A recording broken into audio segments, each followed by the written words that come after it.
안녕하세요. 이직저직 취업학교의 신재입니다. 예, 오늘은 자격증에 대해서 이야기를 좀 해볼까 합니다. 제가 뭐 학생이나 사회인들 뭐 이렇게 다 상담을 하다 보면은 항상 자주 받는 질문 중에 하나가 자격증입니다. 그래서 특정 자격증이 이제 취업에 얼마나 도움이 되는지, 그러니까 자신이 뭐 어떤 자격증을 준비하고 있는데 이걸 따면 과연 취업이 얼마나 잘 될까요? 라는 질문을 받기도 하고요.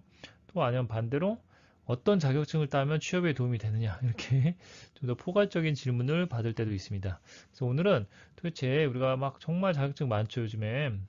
그런 자격증이 종류를 어떻게 구분할 수 있고 또 취업에 얼마나 유용한지 여부를 판단할 수 있는 기준을 제가 한번 확실하게 좀 알려드릴까 합니다. 예, 한번 강의를 시작해 볼까요?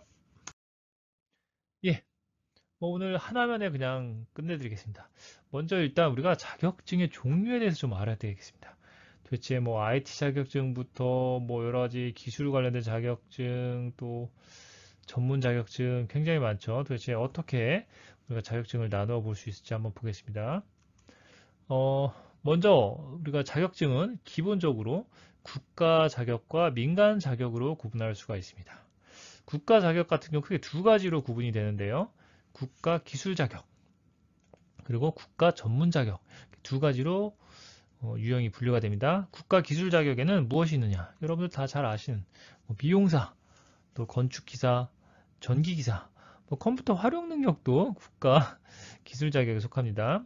또 한식 조리 기능사 등등 이제 주로 이제 기술적인 그런 이제 활용 능력, 뭐 지식들을 이제 평가해서 부여하는 자격이 국가 기술 자격이라고 할 수 있겠습니다. 뭐 국가 기술 자격 같은 경우는 여러분들이 뭐 기본적으로 자기 진로와 관련된 뭐 이렇게 자격증 이름만 봐도 알 수 있죠. 그래서 진로와 직접 직업과 직접 관련된 그런 자격들이 많이 있기 때문에 크게 여러분들 뭐 고민을 하는 자격증은 아닐 겁니다.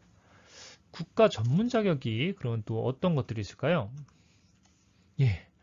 예, 우리가 뭐 고소득 전문직이라고 부르는 사실 보통 많이 부러워하는 그런 자격이 여기 다 있네요. 뭐 의사, 변호사, 뭐 도선사 여러분들 어떤 직업인지 아세요? 굉장히 그 국내 종사자가 거의 뭐 3, 400명밖에 없는 그런 아주 희귀까지는 아니지만 굉장히 독특한 직업입니다. 배에서 큰 항구에서 큰 배들이 들어올 때 배들도 사고가 납니다. 우리가 뭐 바다가 굉장히 넓다고 뭐 배들은 전혀 사고가 안 나는 게 그래서 큰 배가 항구까지 입항할 때 그 배를 인도하는 게 선장이 하는 게 아니고 도선사가 탑승해서 어느 정도 이제 항구에 가까이 왔을 때 도선사가 배에 탑승해서 지시를 합니다. 그래서 배가 항구까지 정박하기까지 항로나 여러 가지 사항들을 이제 지시하는 그런 자격을 갖고 있는 게 도선사입니다. 도선사도 뭐 거의 연봉 연봉 순위하면은 굉장히 상위권에 나오는 직업입니다. 그 다음에 우리가 이제 CPA라고 부르는 보통 공인회계사, 뭐 공인 노무사도 있고요. 뭐 평생교육사, 저도 평생교육사 자격이 있는데 국가 전문 자격을 갖고 있네요. 재밌는 건 여기 여러분들 우리가 가장 쉽게 뭐 취득하는 자동차 운전면허도 국가 전문 자격에 속한다. 물론 일종이나 뭐 여러 가지 또 대형 특수차 운전면허는 뭐 쉬운 자격은 아니겠죠.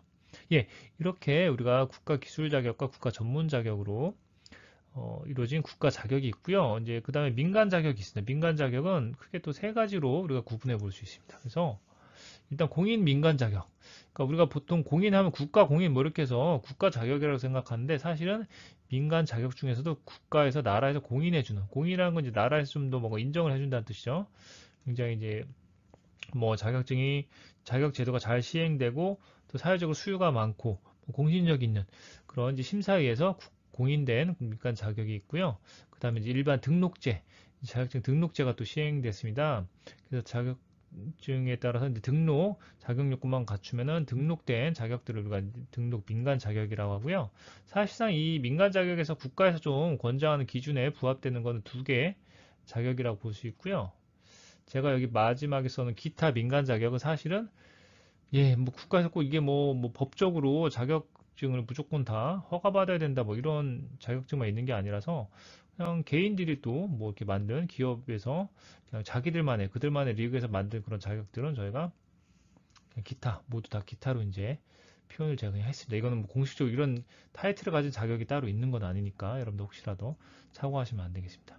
자, 여기서 공인 민간 자격까지는 그래도 우리가 뭐 되게 취득하면 취업에 도움이 되거나 또 취득이 좀 그래도 쉽지 않은 자격들이 많이 있어요. 그래서 주로 이제 우리가 뭐 금융 관련된 뭐 3종, 뭐 5종 이렇게 얘기하는 그런 금융 관련된 자격증들이 또 많이 있고요.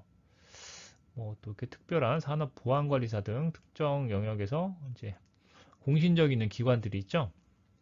그런 뭐 세무사 협회라든지 무슨 회계사 협회, 뭐 기타 무슨 뭐 은행들이 같이 연합해서 그런 곳에서 이제 주관하는 자격들 중에 이렇게 나름 좀 공인된 민간 자격이 있고요. 등록 민간 자격과 기타 민간 자격은 제가 따로 예시를 들어드리지 않겠습니다.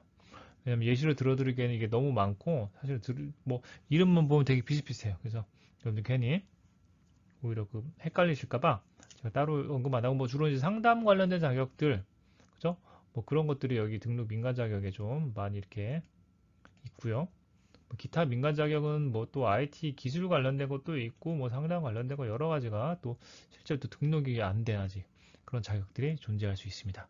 어쨌든 중요한 건 여러분들이 기본적으로는 국가 자격이 당연히 좀 더 가치나 신뢰도 측면에서 가장 이제 높다고 할 수 있고요. 그 다음에 이제 공인 민간 자격 정도까지는 그래도 어느 정도 예, 취업에 도움이 될 수 있는 후보 자격이라고 볼 수 있겠습니다. 기타 등록 민간 자격, 기타 민간 자격은 여러분들 잘 확인하시고 자격을 취득할지 여부를 결정하시는 게 좋겠습니다. 자, 그렇다면 뭐 여기서 여러분들 이제 항상 제가 주로 물어본 질문 중에 도대체 자격증의 가치, 유용성에 대해서 이렇게 물어보시는데 오늘은 제가 뭐 개별 자격증 뭐 이게 수많은 정말 수백 개, 뭐 거의 아마 다 합치면 뭐 1000개도 넘을 것 같은데요. 그런 자격증을 일일이 뭐가 좋다 나쁘다 제가 얘기해 드릴 수는 없고 기본 원리를 좀 알려드리겠습니다. 도대체 자격증 뭐가 얼마나 도움이 될지 좀 판단할 수 있는 기본 원리. 자, 자격증의 가치는 크게 두 가지로 우리가 공식화할 수 있습니다. 이거 제가 만든 겁니다. 그래서 취득 난이도와 수요 공급으로 여러분들이 좀 판단하시면 돼요. 일단 당연히 취득이 어려울수록 가치는 올라가겠죠. 예. 당연한 거 아닙니까? 그래서 우리가 여기 뭐 앞서 얘기한 의사, 변호사, 뭐 도전사 이런 게 취득 난이도가 되게 높아요. 도전사도 이제 모르는 분들 많이 계시면 이게 뭐 몇 톤 이상의 배를 이제 선장으로 뭐 운항을 해본 사람들이 도전을 할 수 있어요. 자격 요건 자체가. 그러니까 자격 요건 그 자격에 도전할 수 있는 요건 자체가 도전자가 선장을 해본 분들만 이제 할 수 있어요. 그러니까 벌써 굉장히 진입 장벽이 높다고 할 수 있겠죠. 뭐 의사나 변호사는 당연히 가장 어려운 의대를 가야지만 또 자격 요건이 되고 이제 그 자격에 응시할 수 있는 요건이 되고 변호사는 뭐 지금 고시가 이제 없어졌지만 굉장히 진입 장벽이 가장 높은 그런 자격증 중에 하나죠. 예, 그래서 여러분들 어쨌든 내가 따기 어려울수록 가치가 있다. 물론 이제 그 다음에는 그 직무가 그 산업이나 직무와 관련성을 또 따져봐야 되겠죠. 그리고 중요한 건 수요 공급이에요. 자, 재밌는 게 여러분들, 솔직히 이제 변호사, 요즘에 이제 사법고시가 없어지고, 이제 로스쿨 제도로 바뀌면서 변호사 자격이 전에보다는 좀 취득이 그래도 다소 쉬워졌다거나 또 변호사가 되게 많아졌습니다. 그러다 보니까 요즘에는 변호사분들 중에서도 수임, 그러니까 영업력이 좀 딸리면 굉장히, 예, 그걸 생각만큼 고소득을 올리지 못하는 변호사분도 있어요. 예, 그래서 수요 공급 원리는 그 자격 취득자, 자격을 갖고 있는 전문가에 대한 사회적인 수요 대비해서 공급이 너무 많아지면은 취득 난이도가 높아도 가치는 좀 떨어질 수 있다. 예. 당연히 취득 난이도도 높지 않은데 수요보다 공급이 많으면 가치는 굉장히 낮아지겠죠. 예. 그래서 뭐 예를 들어 어떤 자격증이 초기에 좀 따시는 게 되게 좋아요. 자격증 취득할 때 어떤 시험 난이도도 좀 초기에는 낮은 편이고 근데 초기에 바로 그 자격증이 사회적인 수요가 많지 않으니까 가치가 높아 보진 않을 수 있는데 그게 어느 정도 초기에 이제 그런 자격증이 이제 알려지면서 이제 유용성이 사회적으로 인식이 높아지다 보면은 그 자격 보유자를 굉장히 많이 찾습니다. 그러면 굉장히 주가가 올라가는데 문제는 계속 공급이 되다 보면 자격 취득자가 늘어나다 보면은 예, 아까 말씀드린 것처럼 난이도가 어중간한 자격의 가치는 확 떨어질 수 있다. 그렇게 좀 말씀드릴 수 있겠습니다.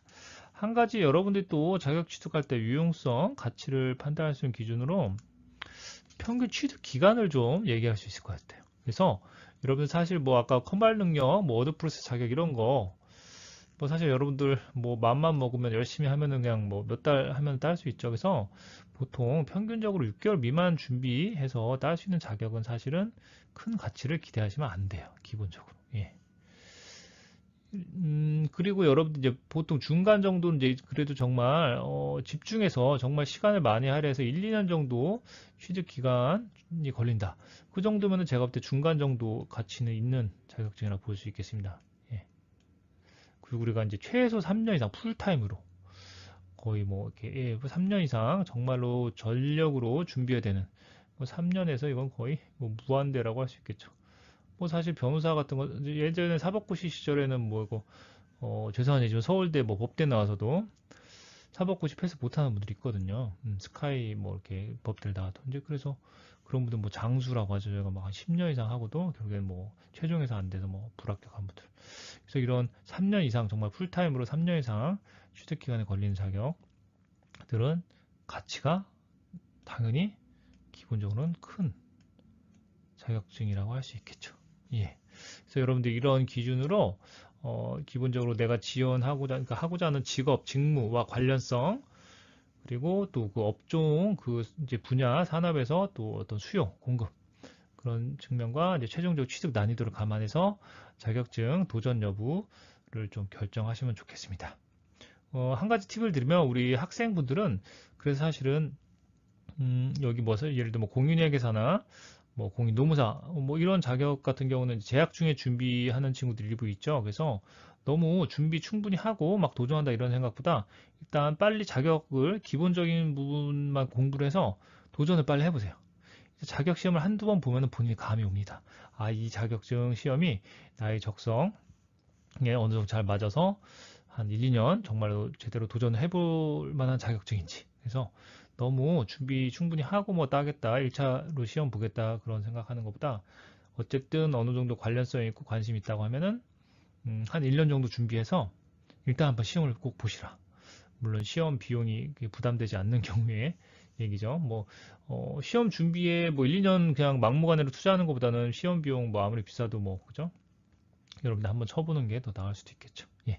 자, 이런 식으로 오늘은 여러분들이 이제 취업 준비를 위한, 취업 대비를 위한 자격증 도대체 어떻게 구분할 수 있고 또 어떻게 그 가치와 유용성을 판단할 수 있을지에 대해서 한번 이야기해 봤습니다.